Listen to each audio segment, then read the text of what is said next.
On today's Maker Mashup, we're building a filament encoder runout sensor.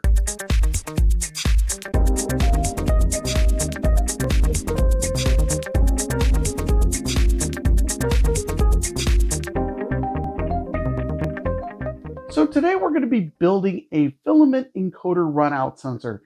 Now that sounds complicated, but really all that it is a filament runout sensor with an encoder in it. Now, the difference between a normal filament sensor is that if you run out of filament, the filament is detected as no longer existing, and therefore your printer stops. But what it doesn't do is detect jams. So if your 3D printer reel for some reason jams because your filament has looped underneath another piece of filament, or the spool doesn't move for any reason, that jam is not normally detected by a filament runout sensor, which means your print could fail and the printer could keep running because you actually never ran out of filament. So an encoder goes ahead and solves that problem. And what I've got here is the encoder wheel out of the project we're going to build today. Now, these are not new. You can go ahead and buy one off the shelf for about $15 to $20. However, some of them are a little buggy and they don't work very well. So what I wanted to go ahead and do was build my own, and something that I could build with parts that were already laying around the shop here, so I could put it together and actually make it work. And I also want to give a special shout out to Dano, who tested this and actually had it detect a filament failure in his testing when he was running another 3D print. So special shout out to Dano, who is in our channel Discord. And I always encourage everyone to join our channel Discord, which is a large maker space where you can get help with this project or any others. So getting back to our project here, the filament encoder wheel, what happens is this spins, and then we're going to use a optical sensor to go ahead and it will send light through here. And as this turns, because the filament is moving, it will send pulses to Marlin, and then Marlin will go ahead and say, yes, there's still filament there, and keep on printing. But when you run out of filament or the filament stops moving this wheel, what will happen is that it will pause your print and then prompt you to fix the problem. And then you can go ahead and resume your print. So this project is really straightforward. We're only going to use a few parts here. Most of them are going to be 3D printed. You're going to need a bearing. You're going to need some small magnets. They're 3mm by 6mm magnets. You're going to need an optical end stop, and you'll need a rubber band. That's really it for the entire project. Most people already have these parts. If you're a 3D printer enthusiast, you already have these parts laying around. And it's a really quick way to add an encoder at a really, really low cost. So with all that said, let's get to work. We're going to start off by printing out all three of the 3D printed parts that we're going to need for this project. You're going to have the case back that's printing right now, and then we'll also print the encoder wheel and we'll print the case cover. So the first step is to go ahead and make sure that once you get your 3D printed parts that everything is smooth. Now I've cleaned up this bearing a little bit already, but what you want to do is just make sure that you use a little bit of sandpaper. I'm using a 220 grit to just go ahead and make sure that everything is smooth on this particular part. This is the encoder wheel here, and the other part is the main body. And in the main body, you just want to make sure that you use your sandpaper. Just go along the inside here and make sure the same thing, that there's no burrs. If everything is smooth on the inside, your bearing should fit inside and spin, and you shouldn't feel it catching on any burrs or anything like that. The first step of this project is to go ahead and we're going to insert the 608 bearing right here into the encoder wheel. Now this will just press fit in here tightly, and if you need to clean this up with a little bit of sandpaper to make that a little bit smoother, then I suggest you use that same 220 grit sandpaper. You're just going to go ahead and press the bearing into the encoder wheel just like that. Once we have the bearing on, we're going to add the rubber band. This is just a standard rubber band. You can buy these anywhere. You just want to make sure that it is tight fitting. Now the reason that we're using a rubber band here is so that way the encoder wheel has a little bit of a better grip on the filament itself.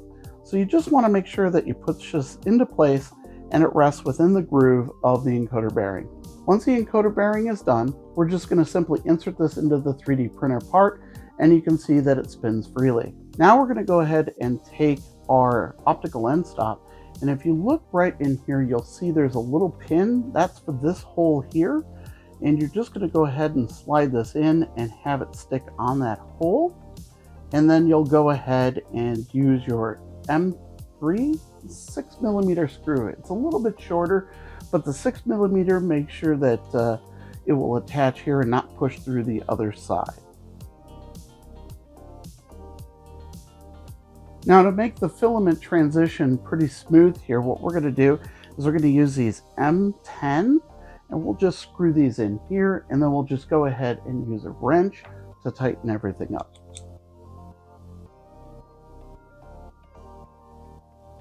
Okay, so with the final assembly here, we're going to just press this through and do a test fit, and you can see it grabs perfectly with that rubber band in there. And then that, as the filament moves through, it turns the encoder wheel.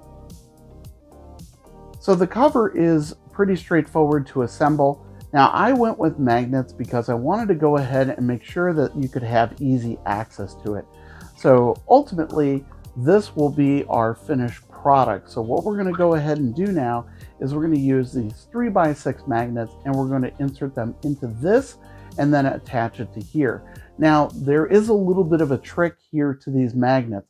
Don't just put them in here, because what you'll find out is if you have the orientation wrong, they'll actually repel. So what you want to do is to go ahead and I push them in, and then I peel off the second magnet. So that way there's an extra magnet sticking up here. And then I do this all the way across, and it makes sure that I have all of the magnets and they're pointing in the proper polarity. Once we have the magnets aligned on this one, then we're just going to go ahead and push it into here and push it into there. If you find that some of the 3D printed parts don't fit the magnets and the magnets don't stick in there just by pressure fit, you can go ahead and take a glue gun and you can just drop a little bit of glue in there and on both of them, and then you can just press fit that, and that should hold everything together. Okay, so we've cleaned up the inside here and our glue is now removed. And as you can see here, you've got quick, easy access to the inside. If you needed to replace the rubber band, I've been using one for a while now and haven't needed to replace it, but it's easy access if you want to get at it. Now, to mount this, there are two holes on the back here, and they work pretty simple. The first one here, you can see with the light just showing through here, your screwdriver will fit just through there. And then the other one is in the center. The last part here is really just the wire for connecting everything that we're going to connect this to our main board. And you're going to want to go ahead and connect the other end to one of the open pins on your main board. I'm not going to go into detail on how to install that. All you have to do is plug it into one of those pins, and then we'll talk about the firmware. Now, there are some grooves that are right here, so that way the wire feeds, and if you don't want it on the right, you can go ahead and feed it on the left side as well. So it works on both sides, and then when you're all done, you just throw the cover on there, and we're ready to go. So now we're going to go ahead and do the firmware. All right, so we've got Marlin open here, and in configuration.h, we've gone to the filament runout sensor. So the first thing that we're going to do is enable the filament runout sensor. Now, I'm using an SKR version 1.4, so it has a pin that you can plug directly into the main board, which is the E0 DET or E0 detection. So that is the one that I used for my filament runout sensor. However, you'll really need to do this for whatever your main board is and the type of main board that you're using. And if you're using an older version of Marlin, you'll also have to navigate that as well. So what we're going to do is enable the filament runout sensor, and then we have these other options that are enabled here. So you're going to leave most of these options alone. We'll leave true the runout sensors. We have just one. We want to change the runout state to high. And then you also want to leave the pull up enabled and keep the pull down disabled. The M600 command, we're going to leave there. Nothing to change there. The One thing that we do want to enable here is the runout distance. Now you can configure this, but 20 millimeters is a pretty good number to use. If you go too short, it will be oversensitive, and if you go too high, it will be undersensitive. And then after that, we're just going to go ahead and uncomment the motion sensor portion right here at the bottom. And this goes ahead and activates the portion of the code here that uses the encoder disk that we just created. So this way Marlin understands that it's going to be receiving pulses instead of just an on-off switch for a traditional runout sensor. And then once we're done with this, we're just going to go ahead and compile and put the firmware on our main board, and then after that we'll be ready to go ahead and test. So you can see here we have the Filament Runout Encoder, and it is running, and I have a print running right now on the printer. Now you can notice that the green light on the sensor itself lights up and shuts off. That's where it's sending the different pulses to Marlin, letting it know that the filament is moving through the encoder and we don't have a filament jam or a runout condition. So what I'm going to do now is clip the filament, and we're going to watch it stop moving the encoder. It's going to take just a minute here for it to go through. So now the wheel is stopped. You can see it stopped with it lit up. It really doesn't matter if it's lit up or not lit up. The main key here is that Marlin is no longer receiving those pulses. So let's take a look at our print. So you can see Marlin went ahead and paused my print. So you can see that my print has now been paused, and it's going to unload the filament. So we're going to reload the filament and restart everything. Okay, so I've changed the filament now, and I'm going to hit continue on the display, and it will resume the print.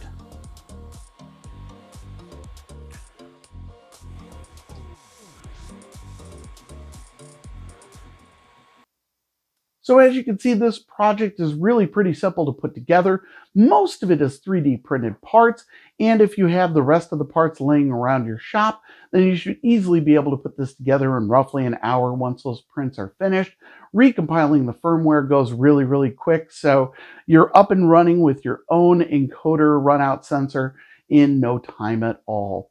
So that is going to be the end of today's video. If you liked it, make sure you mash that like button, and don't forget to share and subscribe so you don't miss any of our upcoming videos here in 2021. I'd also love to hear your comments on this project. Are you going to build your own runout encoder, or are you going to just buy one of the pre-purchased ones? Let me know down in the comments below. I love to hear from all of the viewers. So with all that said, I want to say thanks again for watching, and we'll see you all next time.